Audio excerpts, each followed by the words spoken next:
நமஸ்காரம். சிவருத்ரா சேனல் நேயர்களுக்கு வேங்கடம் ராம்நாராயண் அன்பு கலந்த வணக்கங்கள். என்றென்றும் ஏற்றத்தையும் மாற்றத்தையும் நம் வாழ்வின் பகுதியாக கொண்டிருக்கக்கூடிய ரிஷபராசி நண்பர்களே, இந்த எதிர்வரக்கூடிய பங்குனி மாதமானது 14/3/2014 2 மணி அளவில் மதியம் 2 மணி அளவில் பஞ்சமி திதியில் பரணி நட்சத்திரத்தில் நிகழ்கிறது. சுக்கிர தசையில் ஆரம்பிப்பதால் குருவும் சுக்கிரனோடு, அதாவது அதே பரணி நட்சத்திரத்தில் இருக்கிறார், சந்திரனும் பரணி நட்சத்திரத்தில் இருக்கிறார்கள். மேஷராசிக்காரர்களை விட ஒரு அதிக மேலான ரிஷபராசிக்காரர்களுக்கு இந்த பங்குனி மாதம் அமைந்திருக்கிறது என்று சொன்னால் மிகையாகாது. உடனே சொல்லுவாங்க, 12க்கு சார், 12க்கு குரு, 12ல் குரு இருக்காரே சார் அப்படின்னு. அதை பற்றி கவலைப்படாதீர்கள். சனியோடு சேர்ந்த சுக்கிரன், சனி செவ்வாயோடு சேர்ந்த சுக்கிரன் 10லும், லாபஸ்தானத்தில் சூரியன் புதனும் ராகுவோடு, ராகு கூடவே இருந்தாலுமே அவன் குருவனுடைய வீட்டில் தான் இருக்கிறார், 3ஆம் பார்வையை நம்ம பார்க்கிறார். இதனால் நமக்கு பலவிதமான ஏற்றங்கள் வந்தாலுமே ஒரு சில இன்னல்கள், சங்கடங்கள் வருதும். சார், இதெல்லாம் சகஜம், வாழ்க்கையில் ஏற்றம் வருதும் சங்கடங்கள் வருதும், இதெல்லாம் சகஜம். ஆனாலும் இதையெல்லாம் மீறிதான் பங்குனி மாதம் நமக்கு ஏற்றத்தை தரக்கூடியது. ஏன்னா பங்குனி மாதம் கிட்டத்தட்ட மார்ச் மாதத்தினுடைய கடைசி பகுதியில் வருகிறது. அதனால் ஃபினான்ஷியல் இயர் கடைசி என்று சொல்வதனால் அது ஒரு நல்ல பணப்புழக்கம் இருக்கக்கூடியதாக இருக்கும். அது மட்டுமல்லாமல் நமக்கு 5ஆம் வீட்டில் கேது, 11ல் ராகு. அந்த 11ல் ராகு குருவனுடைய வீடு, அந்த குரு நமக்கு 12ல் இருக்கிறார். அதனால் வெளிநாடு செல்வதற்கான சாத்தியக்கூறுகள் யாருக்கெல்லாம் இருக்கிறதோ அவர்களெல்லாம் முயற்சி எடுத்தார்களே ஆனால் அந்த முயற்சி பலன் தரக்கூடியதாக. இதுக்கு ஆல்ரெடி முயற்சி எடுத்திருந்தாங்க அப்படின்னா ரிஷபராசிக்காரர்களுக்கு தற்போது விசா வருவதற்கான சாத்தியக்கூறுகள் அதிகமாக இருக்குது. அப்படி இல்லை அப்படின்னா இந்த மாதம் முயற்சி எடுத்தாலுமே அது நமக்கு நன்மையை தரக்கூடியதாக, அடுத்த 2-3 மாதங்களுக்குள்ளே நாம் நல்ல செய்தியை கேட்கக்கூடியதாக ரிஷபராசிக்காரர்களுக்கு அமைந்திருக்கிறது. ஏனென்றால் மிதுன லக்னத்தில் இந்த மாதம் ஆரம்பிக்கிறது. லக்னத்திற்கு லாபஸ்தானத்தில் தான் குருவும் சந்திரனும் இருக்கிறார்கள்.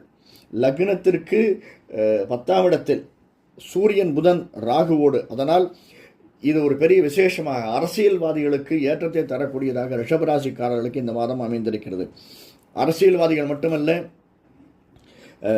கவர்மெண்ட் ஆஃபீஸில் ஒர்க் பண்ணுற அரசாங்க அதிகாரத்தில், அரசாங்கத்தில் ஒர்க் பண்ணக்கூடியவர்களுக்கு, வேலை செய்பவர்களுக்கு பலவித நன்மைகளை தரக்கூடியதாக இந்த மாதம் அமைந்திருக்கிறது. எதிர்பாராத இடத்திலிருந்து, எஸ்பெஷலி இந்த மிருகசீரிஷம் நட்சத்திரக்காரர்களுக்கு ஒரு நல்ல ஜாக்பாட் அடிக்கும் என்று கூட சொல்லலாம்.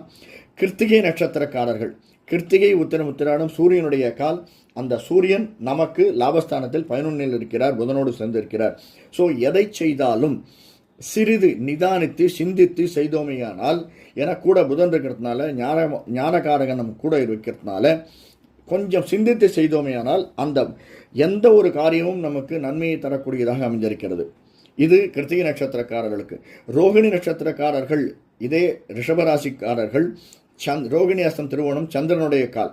அந்த சந்திரன் நமக்கு 12 அமைந்திருக்கிறார். அதனால் ரோகிணி நட்சத்திரக்காரர்களுக்கு சில குழப்பங்கள் ஏற்படுவதற்கான சாத்தியக்கூறுகள் அதிகமாக இருக்கின்றது. ரோகிணி நட்சத்திரக்காரர்கள் எதை செய்தாலுமே கொஞ்சம் அதில் குழப்பம் வந்து சேரும். உதாரணத்துக்கு ஒரு வீடு பார்க்கணும் சார், அது வாடகை வீடாகவே இருந்தாலுமே நம்ம எல்லாம் முடிச்சுட்டு வீட்டுக்கு வந்துடுவோம். நான் வீட்டுக்கு போய் உங்களுக்கு ரிசல்ட் சொல்கிறேன் அப்படின்ட்டு.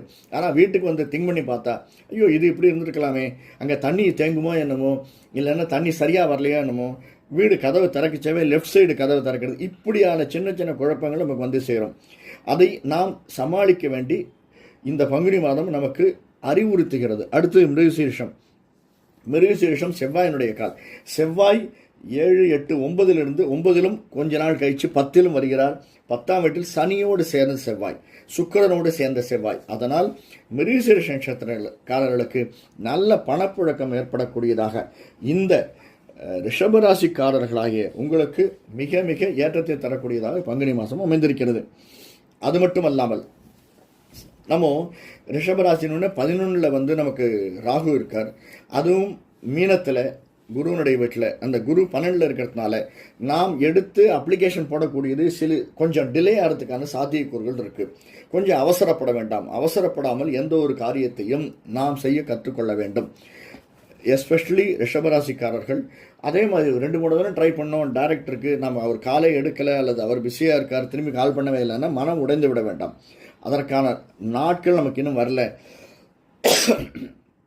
நிச்சயம் நேரம் வரும்னு மனம் உடையாமல் 2 இடத்துக்கு 3 தரம், 5 இடத்துக்கு 7 தரம் திரும்ப நமக்கு தான் வேலையாகணும்னு நாம தான் முயற்சிகள் அதிகம் எடுத்துக்கொள்ள வேண்டும். எஸ்பெஷலி கலைத்துறை, திரைத்துறை, இசைத்துறையில் இருப்பவர்கள் இந்த மாதம் நமக்கு நல்ல பண வரவு இருக்க வேண்டும், உழைப்பு அதிகமாக இருக்க வேண்டும். அதனால் கிளேசங்கள் சிறிது இருந்தாலும் அவற்றையெல்லாம் ஒதுக்கி வைத்துவிட்டு நாம் எடுக்கும் முயற்சிகளில் கவனம் செலுத்த வேண்டும். லாபஸ்தானத்தில் ராகு இருந்தாலும், ராகு நிழல் சம்பந்தப்பட்ட மீனத்தில் இருந்தாலும் ஷேர் மார்க்கெட்டில் போடுறது அவ்வளவு உச்சிதமாக இருக்காது. ஏன்னா நமக்கு 10ஆம் இடத்தில் சுக்கிரன், சனியோடு சேர்ந்த சுக்கிரன், அந்த இடத்துல செவ்வாய் ஃப்ளக்சுவேஷன் அதிகமாக இருக்கக்கூடியது. அதனால் ரிஷபராசிக்காரர்கள் சற்று நிதானித்து அதில் ஈடுபடுவது என்பது ரொம்ப மிக நல்லது. அதுவே மருத்துவத்துறை இருப்பவர்களுக்கு நல்லதொரு ஏற்றத்தையும் மாற்றத்தையும் தரக்கூடியதாக இந்த மாதம் அமைந்திருக்கிறது.